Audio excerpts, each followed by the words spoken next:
They're the vectors of emerging of life, and they're the vectors of aging. What we're seeing, as I said, is this emergence of life through yin and yang, expressing itself as qi and fluids. And we're also seeing, as I start to talk about the pulse, the diminishing of life. So what I think is that people age in a yin vector and a yang vector, right? That these are the two vectors at which people age and the two vectors at which people get ill. There's another way of saying that. There's like natural aging, but then there's illness.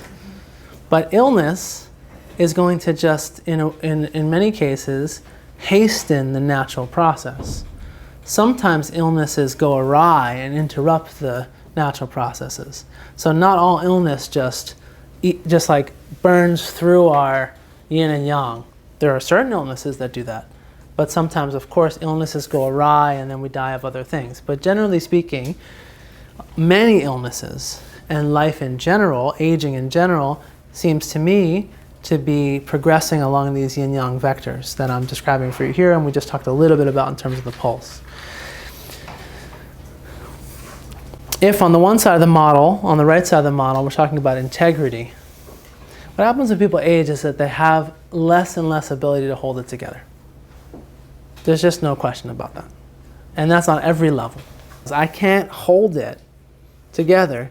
That's mental and physical. What happens when people age?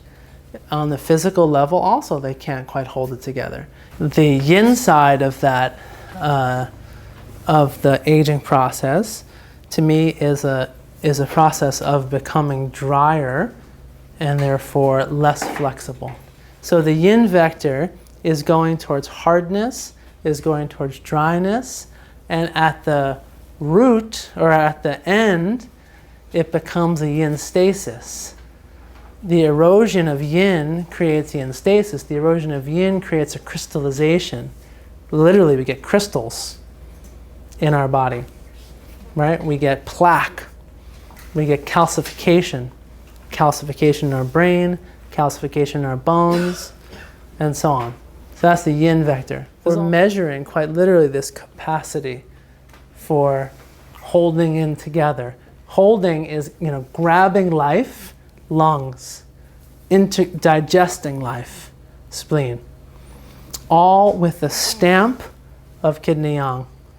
Because it has to have the stamp of kidney yang. If it doesn't have a stamp of kidney yang, then that apple will not become me. Because how would it know what I am? The apple doesn't know what I am, right? The apple only knows what I am because it gets the pattern from my own life. At a certain point in the breakdown, my own pattern comes in and takes it, makes it my blood, makes it my essence.